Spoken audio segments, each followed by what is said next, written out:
Cassie again, your agent here in Chatty. So now we're going to discuss how we do the valid chats. So as you have may know on my previous video, especially kapag newbie ka, within 8 weeks you are qualified to get a valid chat subsidy of $4 and $8 as long as you reach 500 charm income, which is 1,000 diamond income, and then 2,000 charms income. So 4,000 yung dapat sa iyong host center. Okay? So now, kailangan mo lang maka-reach ka ng 200 chats, messages dito sa new user list at 25 valid chats para makakuha ka ng $4 kung ikaw ay merong 500 charm income. So, madali lang naman kumuha ng messages. So, sent messages ang pinag-uusapan natin dito. So, ibig sabihin, kahit hindi sila mag-reply, as long as nakapag-send ka ng message sa kanila, that will be fine. So, either pupunta ka dito sa newbie rank or new reach user, tapos magsisend ka ng message. So, nakikita nyo sila, mga offline ng mga ito. As you can see, they are all offline kasi walang green markings dito na nagpapakita na sila ay online. So, ang gagawin ko ngayon ay gusto ko lang magkaroon ng sent messages. I will be doing send message lang sa kanila. I'm not really expecting for them to respond to me. I can send up to 15 user. Ito. So, pag sinend ko ito, automatic yan yung system magsasend ng message based dun sa aking greetings. Ito siya, hi there. Ayan, ito yung greetings ko. So, kung kayo naman ay baguhan at hindi pa nakakapag-set up nito, kailangan nyo lang magpunta dito. Tap nyo lang tong mass greetings and then edit. So, sa edit, meron ditong add new message ka makikita and ikaw lang bahalang maglagay or gumawa kung ano yung ilalagay mo. Okay? So, balik tayo. So, pag sinubmit mo yan for review, it will only take about 5 to 10 minutes i-approve yan ng system. So, dito makikita nyo naman na every 3 minutes lang tayo pwedeng mag-send ng mass greetings. But, it does not mean na hindi ka pwedeng mag-message sa kanila ng paisa-isa. So, katulad dito. So, eto, pwede ka mag-chat sa kanila ng paisa-isa.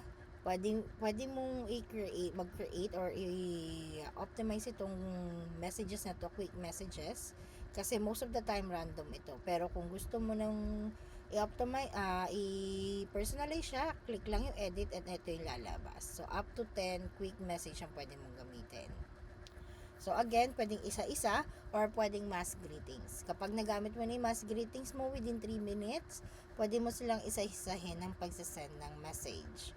So, that's how you actually send or get the 200 to 500 na sent messages sa new reach user. So, send lang ng send ng message po.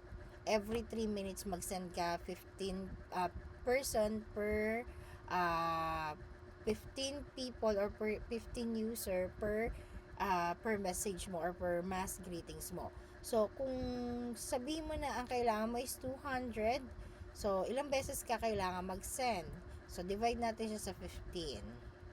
So, 13, sabi mo 14 times. 14 times na mass greetings ang kailangan mong gawin. So, within 1 week, kaya mo namang gawin yun, diba? So, 14 times na mass greetings within 1 week. So, Monday to Sunday po. Okay? So, ngayon, baka naman magtanong kayo, paano naman mo makukuha yung valid chat? So, ganito po yan. Wait lang. Mag-check tayo kung may magre-reply sa akin para makakuha tayo ng valid chat. So, send lang ako.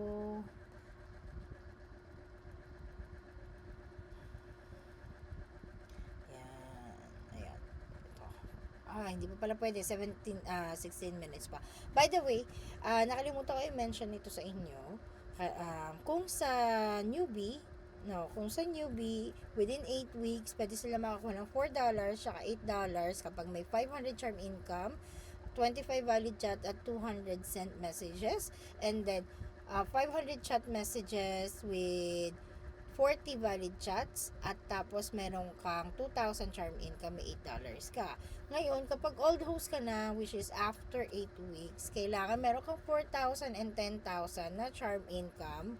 Same, yung kailangan mo, 200 sent messages, 25 valid chats, then sa 10,000 naman, para makakuha ka $8, that will be like 500 sent messages, 40 valid chats, then yun nga, for 10,000 charm income. So, now, send natin to. Try natin kung may magre-reply. So, I can do, I can actually do a test or test run sa ating valid chats. So, wala pang nagre-reply. Okay, so, ganito na lang. Let's say na ito si Kuya nag-reply sa akin. Okay, kunwari nag-chat ako sa kanya sa taas. Ito. Ayan, kunwari dito na lang tayo sa taas. Okay, so ito yung first message ko. So, pag nang sumagot siya, no, I am single. So, ibig sabihin niya, may first round na ako. So, 5 rounds ang kailangan dito.